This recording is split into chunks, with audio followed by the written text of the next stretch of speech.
سلام عشقها. داستان عشق نافرجام اول زندگیم هست که باعث شد به واسطه این عشق تجربیات زیادی به دست بیارم که میخوام با شما هم در میون بذارمشون. شاید که باعث بشه شما هم مثل من گرفتار تباهی نشید.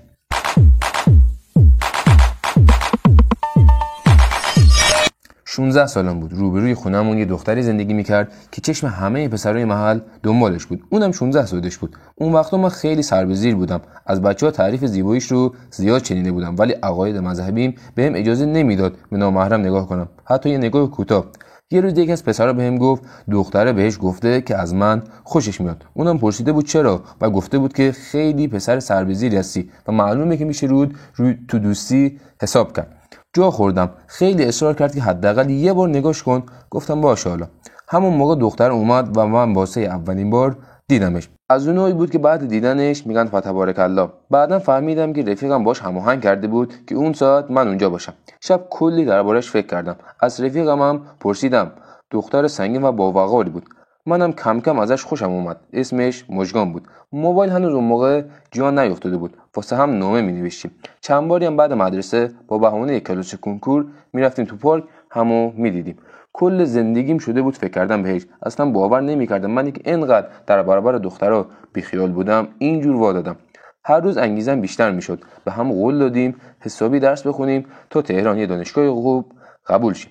اواخر تو پارک میرفتیم و مسائل درسیمون رو با هم حل میکردیم. کنکور دادیم و من تهران قبول شدم و اون شمال. اصلا باور نمیکردیم. رتبه‌مون زیاد با هم اختلافی نداشت. دنیا رو سرم خراب شد. خیلی خواستم انتقالی بگیرم ولی خانواده‌ام به شدت مخالفت کردن.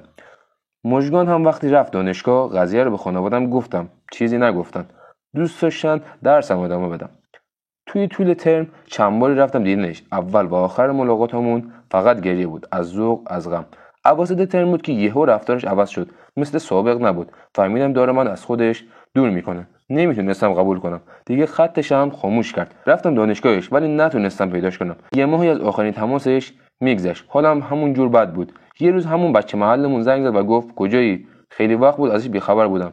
گفتم چی شده؟ گفت امروز خاکسپاری مژگان بود. فکر کردم داره شوخی میکنه. یکم عصبانی شدم ولی قسم خورد که راست میگه. نمیدونم چجوری خودم رسوندم. اول رفتم جلوی خونهشون. دوستم هم اونجا بود. گفت خیلی وقت بوده که سرطان داشته و آخرا هم پیشرفت کرده بوده. گفتم منو ببر سر خاکش. با هم رفتیم سر خاک. اشکام خوش شده بود. نمیتونستم باور کنم که اسمش روی تابلوی کوچیک بالای قبر میبینم. هنوز گلها پژمرده نشده بودن. رفیقم تکونم داد و گفت گریه کن به سر دق میکنی یا. صدام در نمیومد. گفتم سیگار داری؟ یه سیگار روشن کرد. گفت بیا. همین که پک اولو زدم بابام از پشت درخت پرید دستمو گرفت و داد زد خانم بیا. دیدی گفتم این پسر سیگاریه؟ ماشاءالله پدرام همیشه آماده در صحنه. خب چند از اعترافای شما رو در ادامه با هم میخونیم. سلام، دخترم 21 سالمه. من قبلا یه دوست پسر داشتم که به خاطر یه سری از مشکلات با هم کات کردیم. الان یه خواستگار خوب دارم که از همه لحاظ اوکیه. منم جوابم مثبته. ولی اکسم چند روزی همش بهم پیام تهدیدآمیز میفرسته که عکساتو پخش میکنم. جالب اینه که من اصلا عکسی بهش ندادم. هر عکسی که بهش دادم با روسری و حجاب کامله. رابطه جنسی و از این کثیف‌کاری‌ها هم نداشتم باش. به نظرتون میتونه خواستگارم رو بپرونه؟ نمیدونم کیه ولی میترسم بعداً زندگیمو خراب کنه. به نظر من هیچ گوهی نمیتونه بخوره. نترس و راحت برو ازدواج کن. سلام، دخترم 19 ساله. من امروز داشتم جغ میزدم یهو مامانم وارد اتاق شد. منم که شلوار اینو پام نبود و دستم روی واژنم بود، یه لحظه همینجوری ما به هم دیگه نگاه کردیم. بعد پرسید چیکار میکنی؟ گفتم هیچی، عرقسوز شدم داشتم پماد میزدم. گفت آها. رفت بیرون. تو نگاهش یه خرخودتی بود که دلم میخواست زمین دهم واکنه و من برم تو زمین. پس خوبه دخترها هم جغی هم، پس فقط به پسرها نگیم جغی. سلام، پسرم 21 سالم. آقا من 3 سال است توی رابطه هستم. اعترافای بقیه رو که میخونم 6 ماه میگذره با هم سکس دارن. بعد من با دوست دخترم 3 سال حتی سکس چت هم نداشتیم. تا حالا ازش درخواستم نکردم. اونم چیزی نگفته. میخوام بهش بگم ولی میترسم همه چی خراب بشه. آخه لاشیا چه جوری بعد از 6 ماه سکس میکنیم؟ به نظر من تو موقع ازدواج فکر نمیکنم بتونی بکنیش. سلام، پسر عمه 16 سالمو کردم. خودش خوشش میومد. الان دیوونه شده میگه میخواد به خانواده‌اش بگه. خیلی ترسیدم. الان نمیدونم چیکار کنم. به نظر من زنگ بزن به مرکز حمایت از کونیان دیوونه. سلام، پسرم 27 سالمه. دختری که امروز تو تاکسی ساعت 11 لباس آبی کوتاه و شلوار بک پوشیده بودی و یه کلاه سفید گذاشته بودی، خیلی کسکشی. با این کارا کاری ندارم که چرا انگشت تو شلوارته و داری پورن نگاه میکنی و تو تاکسی خودتو میمالی. حداقل وقتی انگشت از شلوار در میاری میمالی به صندلی ماشین، اون بدبخت واسه این روکشا پول نداده که تو با چندش بازیات خرابش کنی. سلام، دخترم 23 سالمه. این همه میگید شوخیای دختر بی‌نمکه. یه خاطره بگم از خنده قش کنید.